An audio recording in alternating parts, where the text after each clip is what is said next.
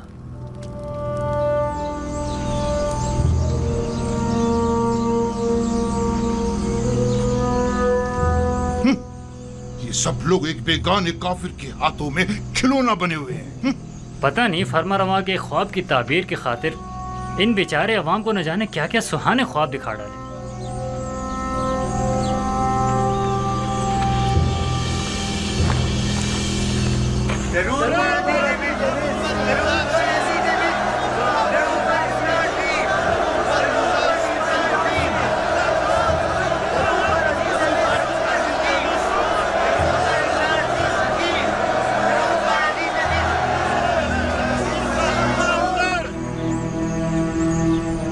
شروع خداوند مردم مصر کے نام سے، وہ خداوند کہ جس نے مصر اور مردم مصر کو خلق کیا۔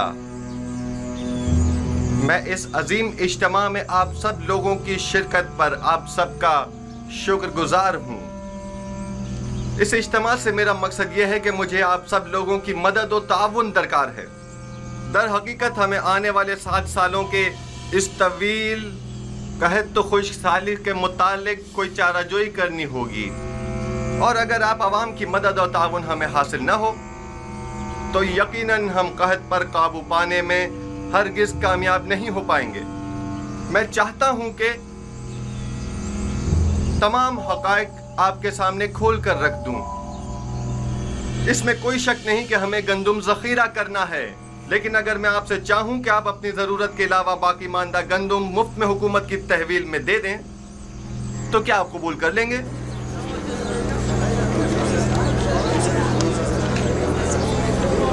وہ تو ظاہر ہے کہ نہیں کریں گے۔ سلام اپنی محنتوں کا ثمر حکومت کے حوالے کیوں کرنے لگے؟ حتیٰ کہ میں تو ایک مٹھی گندم بھی کسی کو نہ دوں۔ تم بھی اگر کسی کو مفت میں گندم دے دیتے، آج ہماری طرح غریب ہوتے، دولت مند نہ ہوتے۔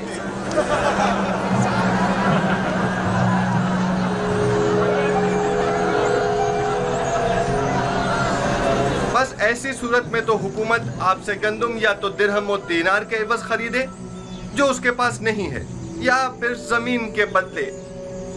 بہت خوب، ہم اگر ضرورت کے مطابق کچھ گندم زمین کے عوض خرید بھی لیں تو گندم کے ذخائر کی حفاظت کے لیے جو گودام درکار ہوں گے وہ کس سرمایہ سے تعمیر کریں، اور اس کے مزدوروں اور کارکنوں کی اجرت ہم کہاں سے ادا کریں؟ اور وہ کاشتکار جو اپنی زمینوں پر کاشت کرتے ہیں، ہم ان سے گندم خریدنے کے لیے قیمت کہاں سے ادا کریں؟ آخر اس گندم کی خریداری ہم کس طرح کریں؟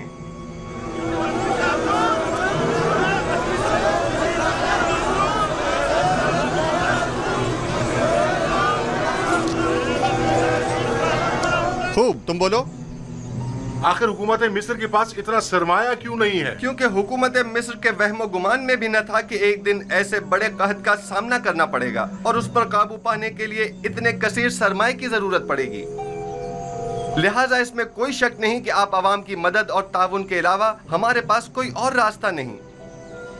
کیا آپ حاضر ہیں کہ ہم ایک دوسرے کے باہمی تعاون سے خود کو اس جان لیوا بحران سے نجات دلائیں؟ بالکل کیوں نہیں، بالآخر ہمیں اپنی نجات کے لیے کوشش تو کرنی ہوگی۔ ہم تعاون تو کرنا چاہتے ہیں، مگر کیسے کریں؟ اس کا طریقہ کار میں آپ کو بتاؤں گا۔ سب سے پہلے محصولات کی معافی کے ذریعے مصر کا سرمایہ دار طبقہ ہر سال اپنی آمدنی کا ایک مخصوص حصہ بطور محصول حکومت مصر کو دینے کا پابند ہوگا۔ ہم ان محصولات میں سے کچھ حصہ انہیں معاف کر دیں گے۔ جو شخص بھی 1 سال کا محصول اپنے مقررہ وقت سے پہلے ادا کر دے گا، ہم بعد میں اس کا اگلے 2 سال کا محصول معاف کر دیں گے، اور جو کوئی بھی اپنے 7 سال کی محصولات کی پیشگی ادائیگی ابھی یکمشت کرے گا تو ہم اسے 14 سال کا محصول معاف کر دیں گے۔ یہ تو بہت ہی اچھا ہے، میں تو اپنا محصول پہلے ہی ادا کرنے کو تیار ہوں۔ اس میں ہمارا ہی فائدہ ہے کہ 7 سال تک ہمیں محصول ادا نہیں کرنا ہوگا، اور حکومت کے مفاد میں بھی ہے کہ اس کی مشکل بھی حل ہوگی. اور دوسرا طریقہ یہ ہے کہ ماضی کے فرائنا یا حکمرانوں کی طرح ہمسائے ممالک پر حملے کر کے کشت و خون و غارت گری کے ذریعے جو مال غنیمت ہاتھ آئے اس سے ہم گندم کی خریداری کریں. اور یہ بات تو واضح ہے کہ اس جنگ میں شرکت لازمی ہوگی. یعنی اس سے پہلے کہ قحط ہمیں برباد کر دے ہم جنگ میں شرکت کر کے خود کو ہلاک کر ڈالیں.